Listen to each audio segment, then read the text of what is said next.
Hey everyone, I'm your host Marcus Norman of Gentleman Style Podcast Show, and today you all are in for a treat. We have this incredible woman that I can't believe I booked. I got on her calendar. She's super fantastic. She's super dope. She's changing the lives of women all across the globe, and she's making direct impact. You won't want to miss 1 second of this fantabulous woman we're putting down and bringing to the stage here on Gentleman Style Podcast Show. Stay tuned. Stay with us. Here we go.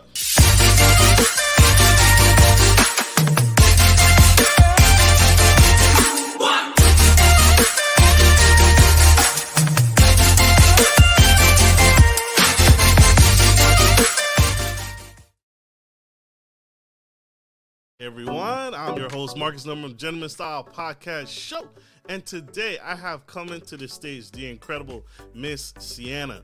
She is the founder of Finance, an online platform that teaches ambitious, hardworking women, aka 9-to-5 hotties, how to earn more, build generational wealth, and claim the lifestyles that they want right now without the shame, without the animosity, without the hatred, and without the disrespect. She is teaching women all across the globe on how to do it better. Through her content, her workshops, and her coaching and mentoring, and everything in between, Miss Cinneah has helped hundreds of women learn strategies to grow their income, better manage their finances, and affordably travel. Keyword, affordable travel. And so this woman is absolutely phenomenal. She's creating a major impact in waves. She's been featured on CNBC. She's been New York Today, Kipler's Personal Finance, Business Insider, Travel Noir, everything. So this woman is hot. She is laying the groundwork and the foundation for us to do better financially. And so, without further ado, help me welcome Miss Cinneah.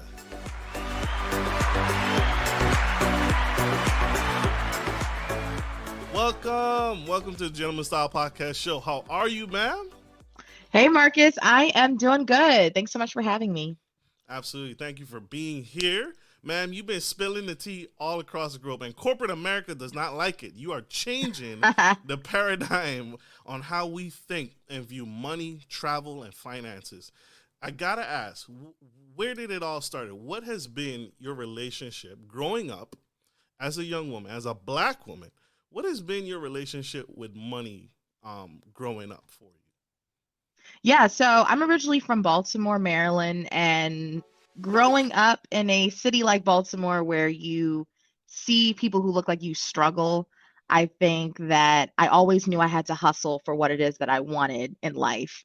So my parents provided me with an amazing childhood, a very safe and loving and sheltered childhood, but we never really talked about money. And as I got older, I really realized that my family didn't really know much about building wealth, right? I come from a family where there was a lot of talk about we got to save, we got to work hard, but I never knew about investing until I went to college. So I think my relationship with money has always been, I think, thinking about money as a dreamer and not really realizing how easy it is to be able to generate and create wealth just because that knowledge wasn't something that, my family had access to. So I think as I've grown, as I've gotten more exposure to the financial foundations, it's been really exciting to be able to pass that on to like my younger cousins and really start to change the conversation around wealth and money within my own family.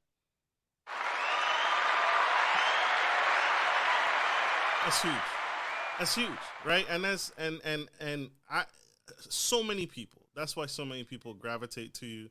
You're a wealth of knowledge, but you're speaking the language, right? I think that's most of us. I think most of us did not have that foundation, that foundational work. Our parents did the best they could with what they had available to them.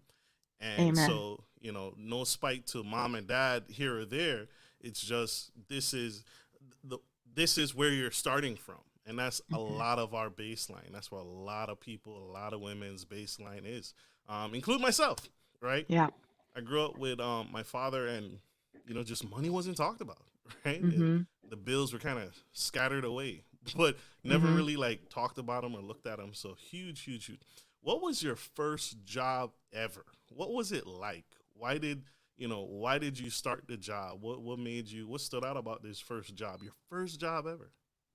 Yeah, so my first job ever, I was maybe like 15 years old or something.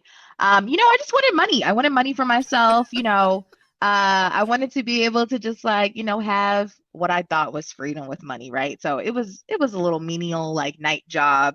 So when I was in high school, they would have like these little odd-end jobs for, high school students under the table. I think it was like a catering company that just like needed, like extra hands in the back. You're just like plating things or standing around, passing around hors d'oeuvres.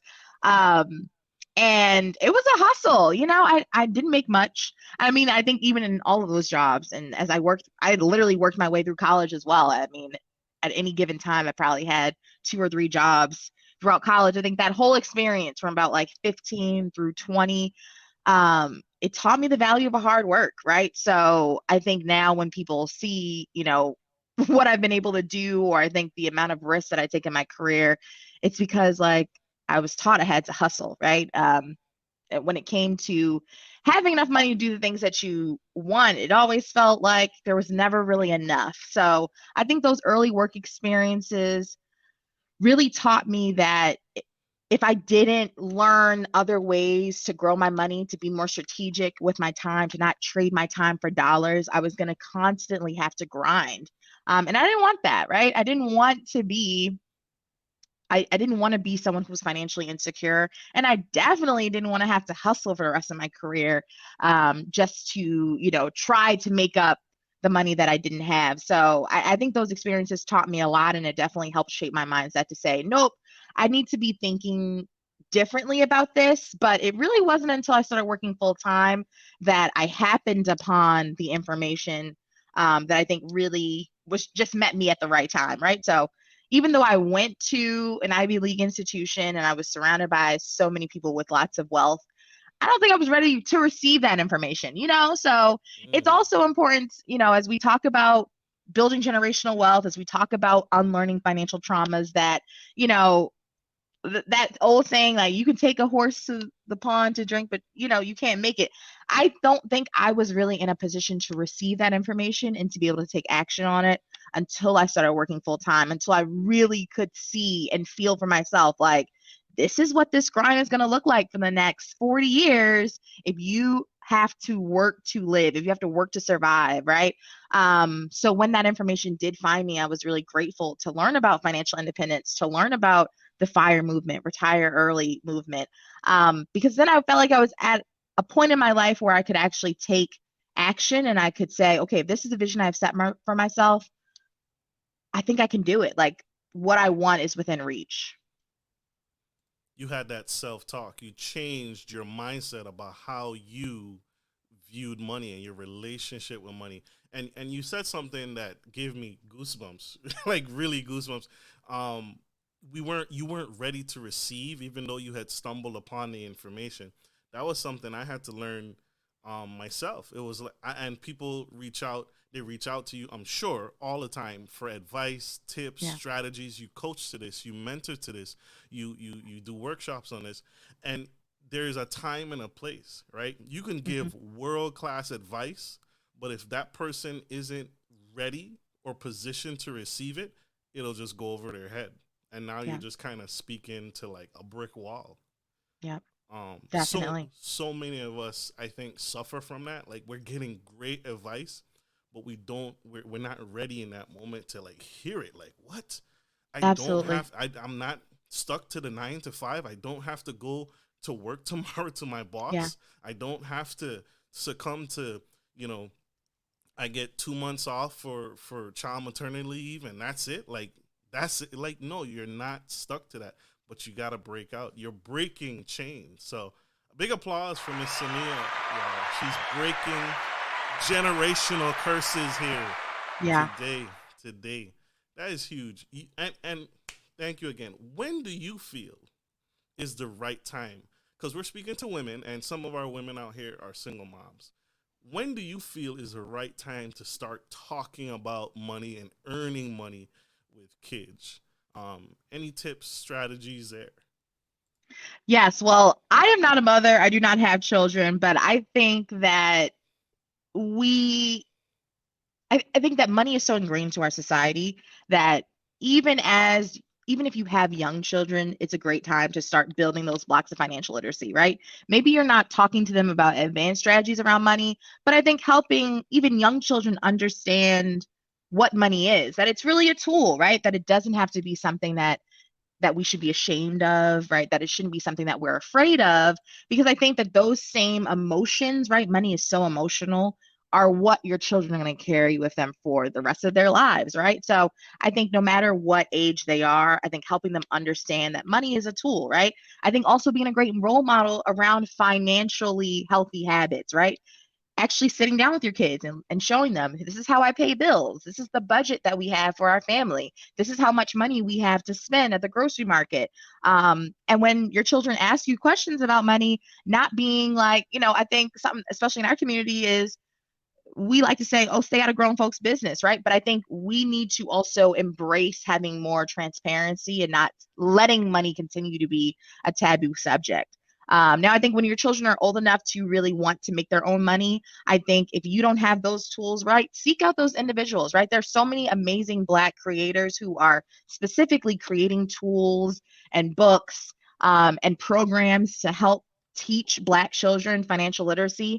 That would be a great time to help them understand how do you build credit, right? If you can, put your child onto one of your credit cards and make them an authorized user, right?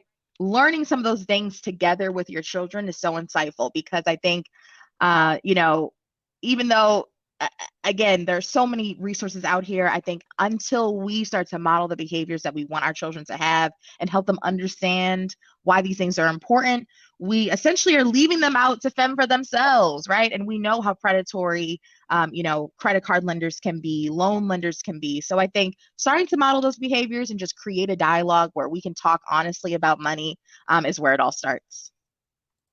Facts, facts. I at my very first credit card, no conversation. I had a decent. I'm trying not to point out my parents here.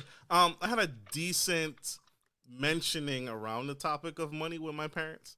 But my very first credit card was a $5,000 credit card. From the Wow. bank, brand new, fresh out of high school. Never had a credit Oh, card. The wow. bank approved me for $5,000, and I called, and I didn't know what it was, so I did what I always was taught to do: call and ask questions. Oh, it's just free money. They're Ooh. talking to a teenager. I'm still like what 19 ish, right? And they're talking to me and saying, "Oh, it's just free money. You just use it and you Wow. pay it back later." So I Yeah. got approved, took the credit card, and within a week maxed it out. Mm. $5,000, 19 years old, fresh out the high school. And so what you're saying is so heavy, and that's why you do what you do, because it's needed, it's necessary. That's why I had to, like, y'all have no idea how much I beg and plead to get guests like this on the show. She is Thank super you. powerful. Check her out, Miss Cinneah of Finance. Nine to Yeah. five And one hotties. thing I want to say on that, Marcus, I think Yeah. we often think when it comes to money that we have to be experts before we can help other people. Um, Even if you aren't someone who feels like you can, teach your child about money, right? Know that there is there we don't live in a time where you don't have that information at your fingertips, right? So whether it's going as simple as going on Facebook, going on Instagram, asking your community who are the people that you're looking to who are teaching young Black children about money, I'm sure you will be overwhelmed with resources, with people you can follow, with people you can connect to, right? Don't feel like you have to do these things alone. Those same those same ideas around building a strong community, it takes a village to raise a child. Those things still exist today. Sometimes we just have to leverage social media and the internet to get connected with that community. But that's what I mean about you don't have to be an expert to start modeling these behaviors for other people in your family, right? I was no expert when I started flying ants. And I think because I took that chance and I started having these conversations publicly, I realized that so many of my family, so many close friends around me started to feel like, wow, okay, I can come and talk to you about these things, or I'm glad you're talking about this because I was wondering about this, right? So don't feel like you have to be an expert to, start it's just about taking those baby steps. You don't have to be an expert. Totally agree. Yeah. Totally agree. But we need mentors because we live in the age of information, just like you Yeah. said. There is so much of it. It's at your fingertips. It's attached to your hip. It's on your smartphone, right? All the information, all the knowledge about money. And so I think what's happening is our women are getting overwhelmed. It's like I got kids, maybe the father's involved, maybe he's not. And I got to pay rent, I got to pay bills, all these things I just interviewed a lady who, talked about the anxiety and the mental health that she suffered going through a divorce and or the dad's not home. We hear about it all the time. Women are just overwhelmed with information. And so your expertise comes from your ability to help help these women, help our people sit it down and this is step one. Just look at this. Don't look at the big picture for now. We're going to get through it all, but I want you to focus right here. And the women can meet you right there and they can say, yes, I can do this thing. And then as they come back to you the next time, it's like, okay, here's step two. Look at these things. And that's where you come in. And that's why you're so necessary. So super dope, super dope. Great points. Great points. I told y'all, spilling the tea this episode. This is for you guys. We have one quick short commercial break. You guys don't. Speaking of paying bills, we got to pay some bills. We'll be right back. Are you a local business looking to offer your customers easy access to cash without having to travel miles? We're here to help. At Norman Legacy Investments, we provide free ATMs with free installation that provide a suitable investment for your business. Even better, we offer you some profit sharing and handle everything from start to finish. Just reach out to us today to schedule a free consultation.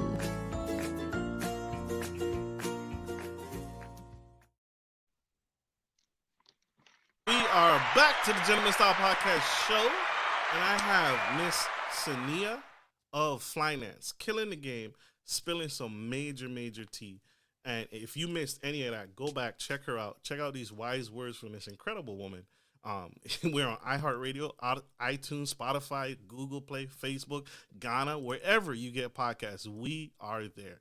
And she's here to help us do better with money, travel, and everything in between. I wanted to touch on, and this is what really stood out to me. You've been featured on numerous television networks for all the great work you do.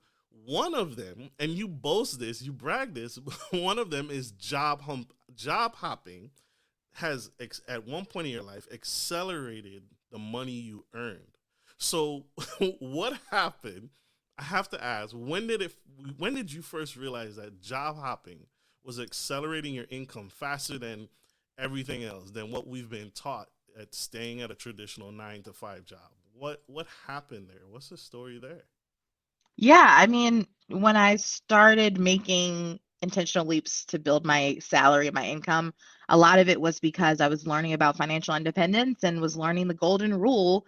In order to build wealth, you have to keep more of the money that you make, right? So one way to do that, you can be super frugal. You can try to live on as little as possible. But another way to do that is to keep your expenses the same and consistently grow your income over time.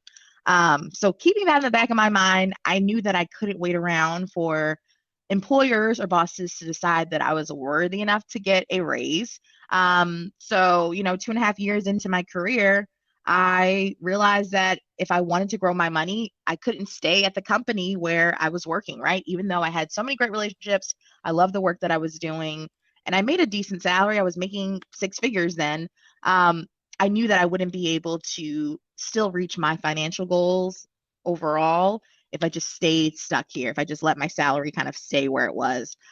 So I left for a competitor company. And at the time, I didn't know that it was called job hopping, right? I was just thinking about what are my options and what's going to allow me to move into another job quickly. Where do I have connections, right? So it really wasn't until I made that first jump and realized, oh, wow, okay, making this one jump to another company helped me literally make $50,000 more in 1 year, right? Okay, if I can do this again, I can make an even bigger jump, right? So that's kind of how it all started. And then, yeah, I would say, my claim to fame that you're kind of alluding to is that in less than 5 years, I more than quadrupled my salary. So I started my 9 to 5 career making around 70K. And most recently I was making 206.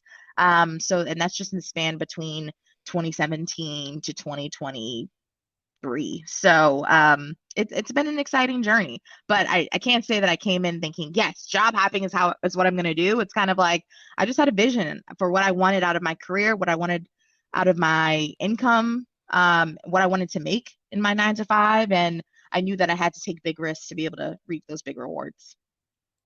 Risk is the key word, because there are so many naysayers. So I'm a student of the game, y'all.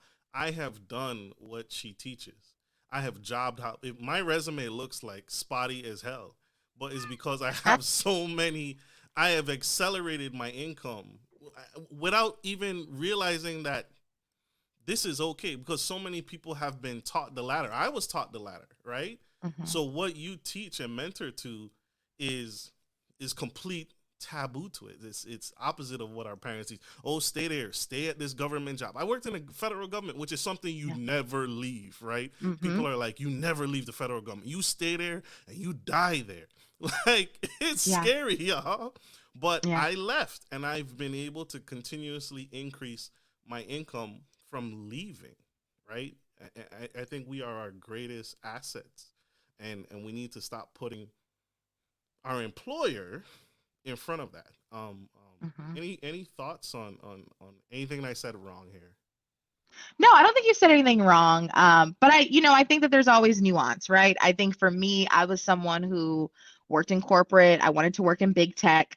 And there's a lot of volatility in that industry, right? So I think for me, it made sense, right? When I looked around at other people that I knew that made a lot of money and had a lot of opportunities within their career, they also realized the value of diversifying their skills and taking not only moves outside of companies, but also internal moves. So I think regardless of what industry you're in, regardless of what role you have, the fact of the matter is every 12 to 18 months, you need to be making a move, right? That doesn't mean you need to jump companies if you don't want to, right?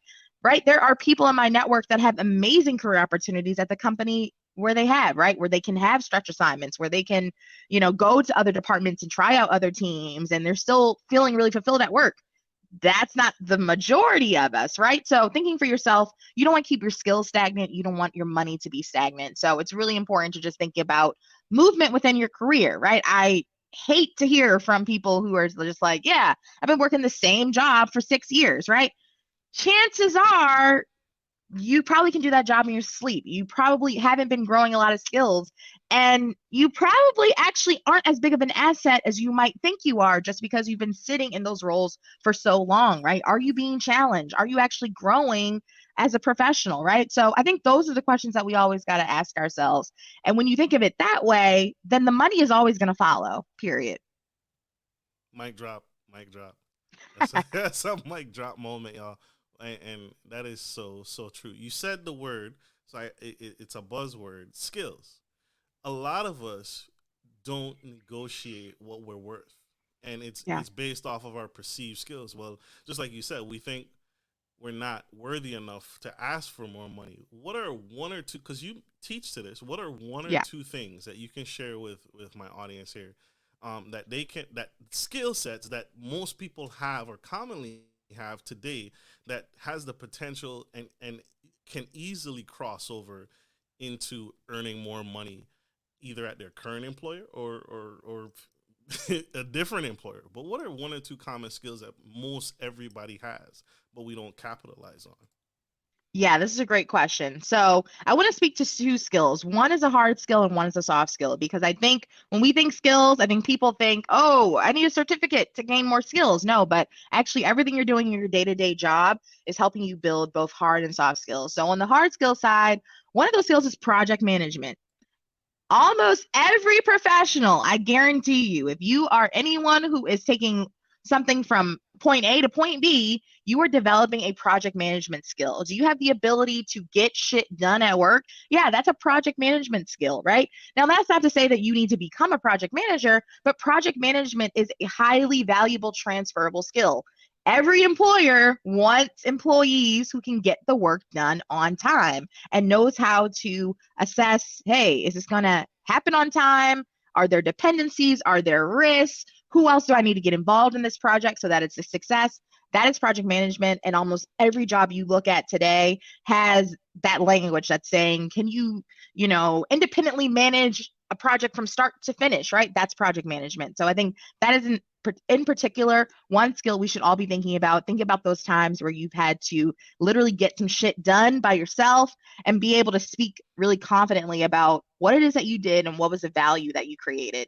Now, on the soft skill side, one skill that I feel like we don't talk a lot about, but employers are always hungry for is problem solving, right? Have you had a situation where you were faced with a difficult problem and you had to figure that ish out, right? Maybe you were the only person who had the capacity to be able to get it done, right? That's such a key skill. And maybe it's not something that you're blasting on your resume, but I promise you, when you're in an interview, you're going to get asked a question around how you've dealt with ambiguity, how you faced a difficult problem, and how you navigated through that. So I think really thinking about those moments, and if you aren't really sure about that, think about those times where you can raise your hand and try to stretch yourself, right? Those experiences are really crucial. And when hiring managers are looking for people that they want to hire people who aren't afraid to get their hands dirty, who aren't afraid to say, yeah, I'll figure it out. I'm not afraid to go ask those questions, be curious, and solve that problem. And no matter what type of work you do, everyone wants to work with people who aren't afraid to get shit done. No one wants to work with the office idiot, right?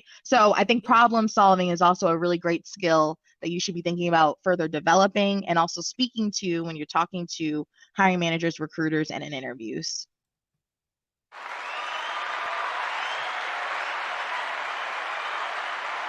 Killing it. She is killing it, y'all.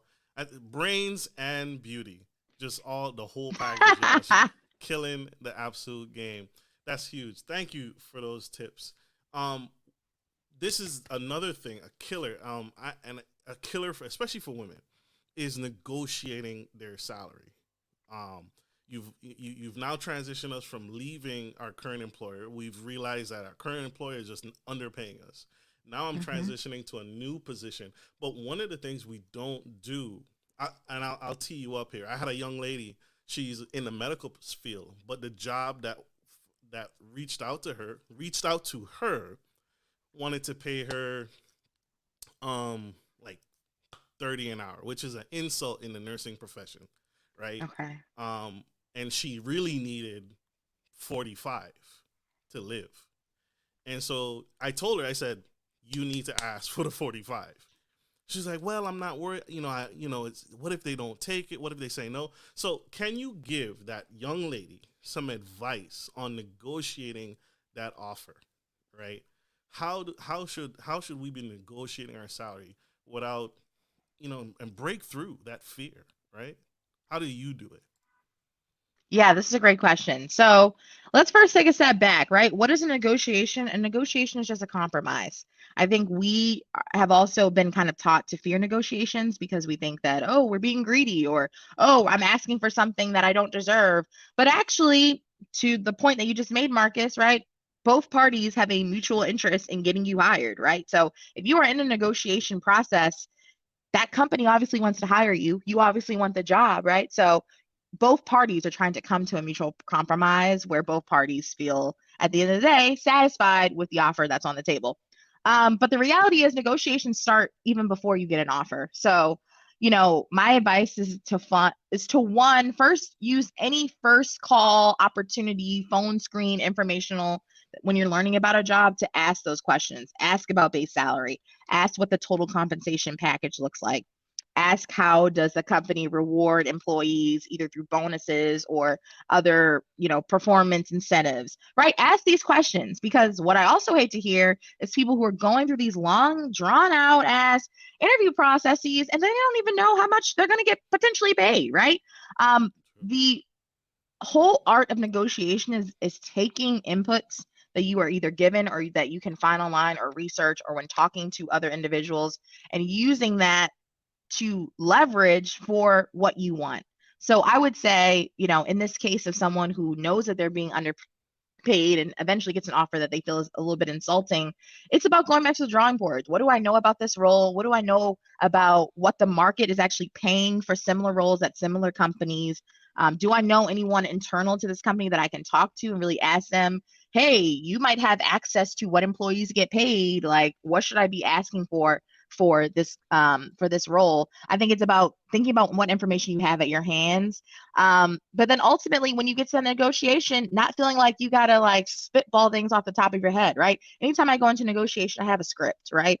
Whether I am negotiating through email, whether I'm getting on a phone, right? I have talking points. I'm not just going in like, I think I want, like, and all that information can be found online. You can use AI to give you word for word what you can say. So, I think I want us to push past feeling like, well, I don't know what to say. Well, I don't know what to ask for. Again, we've already talked about, we're not in an information shortage. It's about taking that information and actually executing.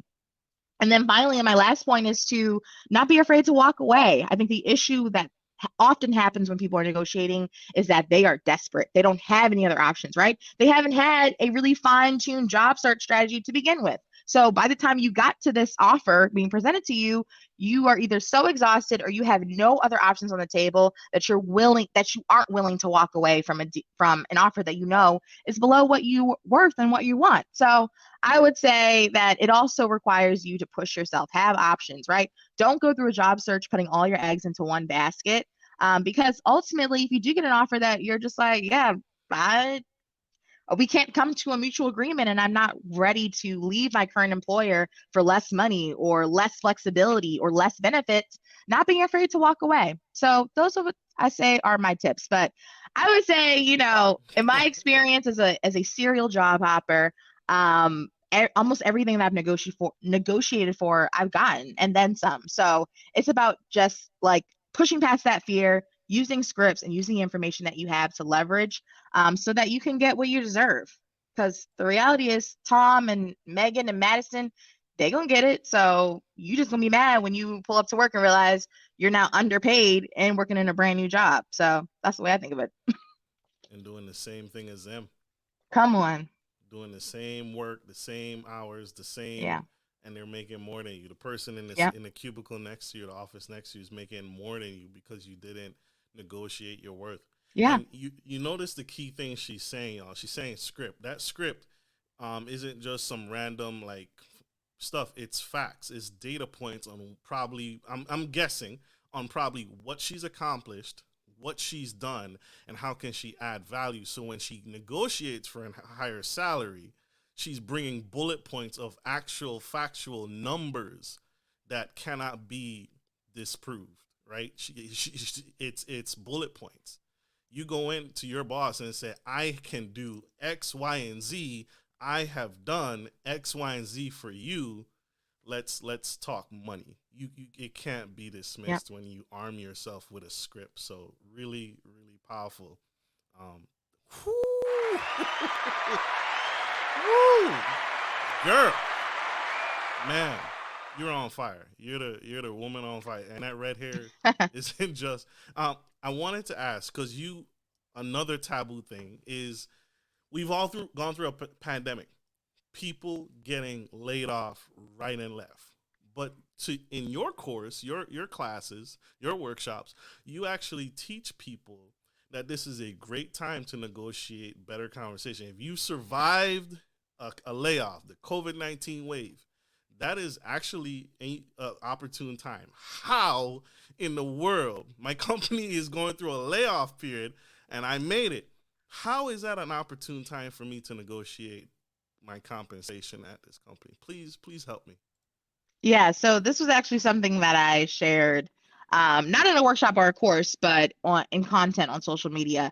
And to illustrate this point, I want to tell a quick story, right? So in my last role at a major tech company, there was someone on my team who knew more than anyone else, right?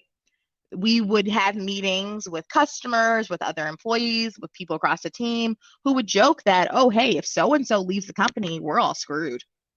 What does that mean? That person has an incredible amount of institutional knowledge that can be directly correlated to business value. That's what I mean by if you survived a layoff and you know that you are delivering value and your company has now proven that you are business essential, right? Because you didn't get laid off, right? They trimmed the fat and you didn't get laid off. Why aren't you negotiating for more? So in the case of that individual that I can think of, he has so much leverage. And I actually never talked to him about, oh, are you negotiating? Because you like the team would be in disarray. Like business function would cease to exist if you literally got sick or left tomorrow for another job, right? That's what I mean by those individuals that have that kind of institutional knowledge that are really directly driving business impact and value, where it's almost like we don't know what would happen if this person wasn't here. Those are the people that should be negotiating during a layoff, right? Because at the end of the day, when a company is laying off employees, they're thinking about how can we optimize the business forward. Well, they definitely want to keep those employees who are doing such amazing work that you can directly correlate business value to their day in and day out responsibilities. That's what I mean. Now, most people probably aren't in a position where they have that much leverage, but there are many of us who receive that feedback on a daily and think, oh, wow, everybody just loves me here. No, you should be using that to your advantage. So that's what I mean. I mean, those individuals who are really driving business value and they know it. People aren't afraid to tell them how essential they are to the team and to getting revenue out the door. Those are the people that should really be talking to their employer to say, hey, I know how much I'm an asset here. We all know, right, the numbers that I drive, the revenue that I'm able to drive. What can you all do to ensure that I feel more satisfied at this role? And when in doubt, I mean, especially if you are someone who is a high performer, who has a lot of transferable skills, if you can also bring another offer to your employer and say, well, hey, the market's willing to pay me 30% more than what I'm making right now on this team, and I want to stay here. What can we do to close this gap? That's an incredible amount of leverage, but most people don't do it, right? They think, oh my God, I survived the layoff. I'm just going to keep my head down and keep things forward. When the reality is layoffs aren't about saving a business money, right? I can think about my own experience, how much money I've been paid even since I was laid off. I was still getting paid a full-time salary. So it's actually not about business saving money, right? So use that information with how you choose.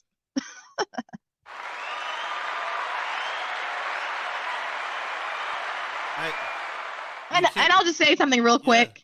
Yeah. If you really think that Tom and Matt and Brandon aren't negotiating, you're silly, because they are. The reality is, right? In the white community, negotiating is not taboo. Like, people negotiate their bills. They'll go into the grocery store and try to negotiate, right? They'll negotiate and try to penny pinch as much as they can, right? Because they've been taught that I have the privilege to do so, right? So if you really think that these white executives aren't negotiating for more money, for more benefits, for more flexibility when they survive layoffs, why shouldn't we? Especially if we're delivering business value. So I said what I said. She said it, yeah. I love it. And I love it. The passion, right? The fire, it all comes out. But it's so true, right? We're undercutting ourselves. Because we all know that person in the office that we are terrified if they get a sniffle, if they start coughing too much. There would be a work stoppage. We all, and you, yes, and maybe that individual at your job. Yep. If you have survived the COVID-19 pandemic and you're still at your job, I know someone who actually, her position was never remote. It hasn't been remote for the past 30 years that she's been at this company, and she was going to leave, and she said, and they was like, what can we do to keep you? And she said, I want to work from home. And they made her position. That's what you guys don't hear. When they start creating positions behind the scenes, they start creating compensation packages, grandfathering compensation packages into old compensation. But they will do an employee who has value. It's known, but they're not going to give it to you until you ask. That woman works remote right now because she knew her value and she asked for it. So huge. Period. Huge. Ask for your worth. Ladies and gentlemen, Miss Finance herself, become a 9-to-5 hottie. Killing the game. Absolutely killing the game. Thank you. I can't touch on this without touching on this, but I have to say, how to cope. We just came out of Mental Health Awareness Month. To me, mental health is a constant thing.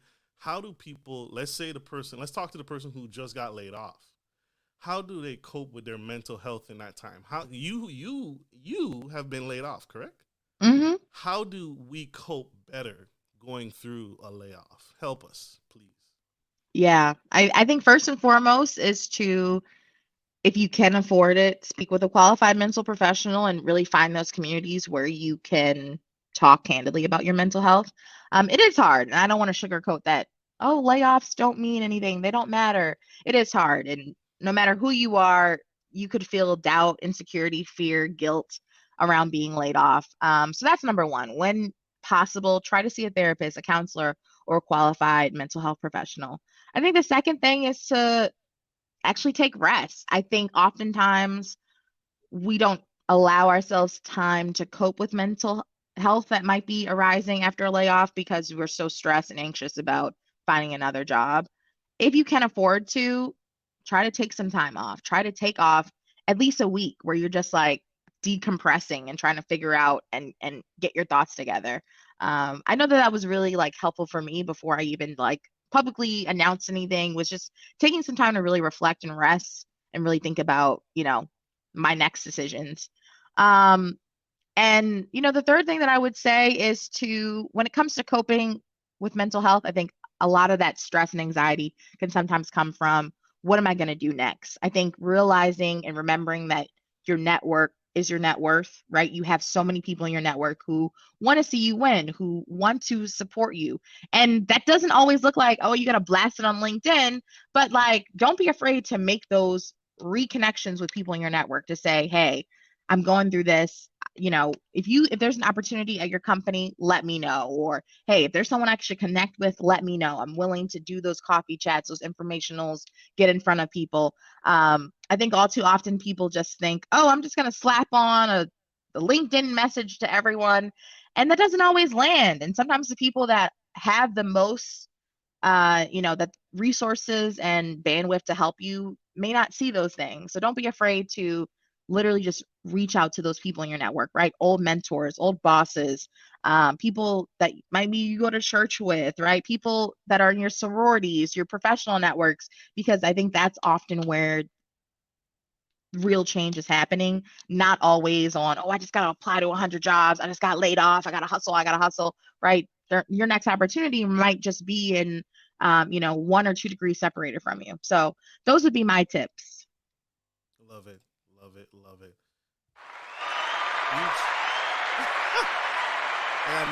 I got nothing. That's why I left you speechless. she's helping me. What y'all secretly don't know, this is helping me.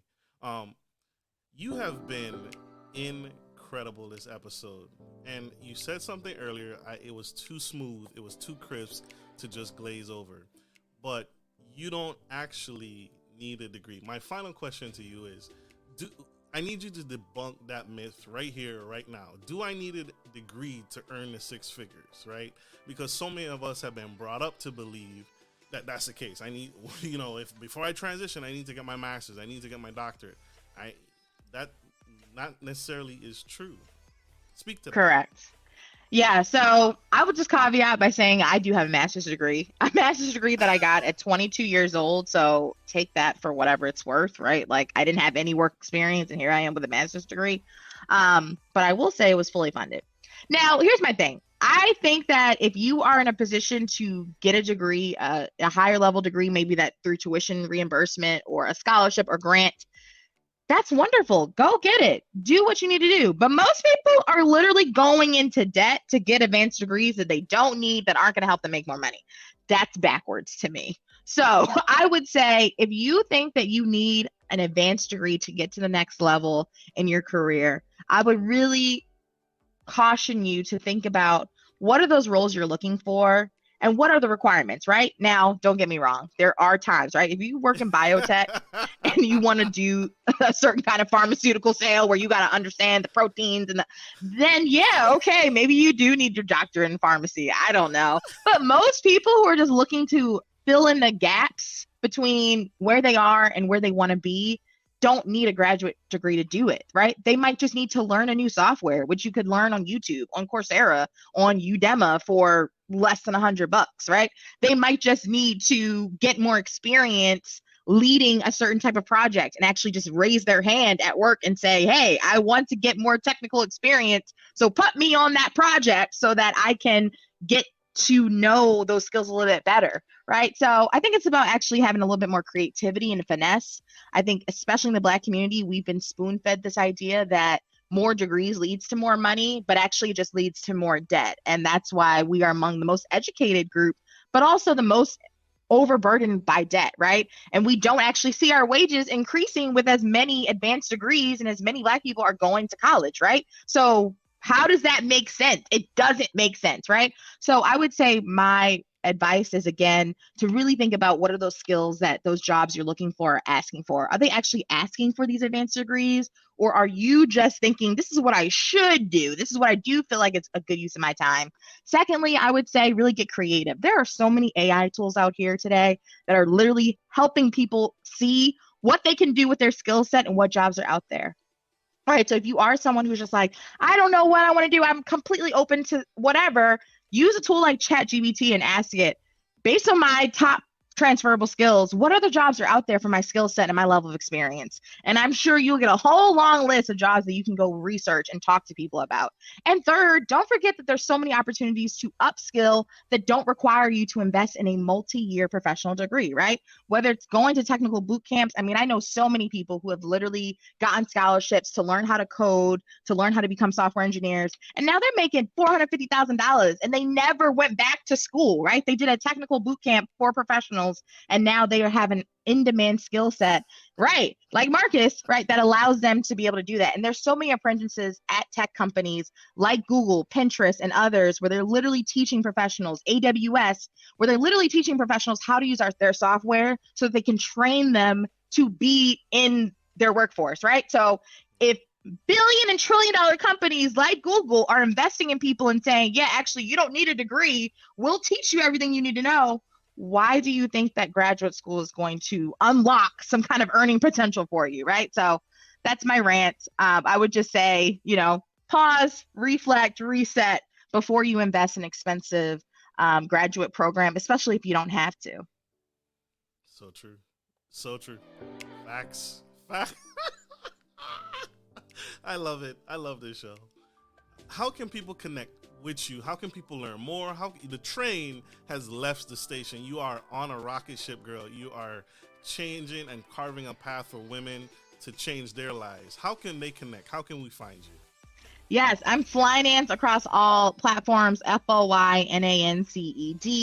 You can head to any of the links in my bio to get my free guide, which is going to give you some actionable tips you can take right now to be able to get closer to that six-figure job that you want. And I also have a free quiz, right? If you're looking for more of that personalized advice from me on where you are and what you need to do to get closer where you are. So stay tuned because I got a lot that I'm working on and so much more that I want to share. So would love to connect with you and let me know that you heard me on the Gentleman Style podcast. Connect. Woman is incredible. I told y'all. I work hard for you guys, right? To get these great guests. I love it. Thank you so much. I want to say this to you publicly. Don't ever quit. We need you. We need what you're doing. Thank you for what you do. Appreciate it. Thank you so much for having me. This has been great. This has been awesome. And thank you all, my audience, for tuning into the Gentleman Style Podcast Show. I hope this is impactful. I hope this has been helpful and inspiring and encouraging. It has been for me. So get connected, get on Flynance, get it going. Change it today. Get going today.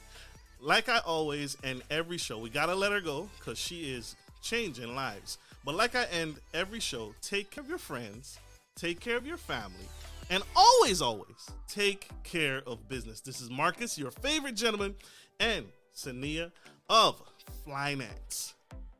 Hot girl summer.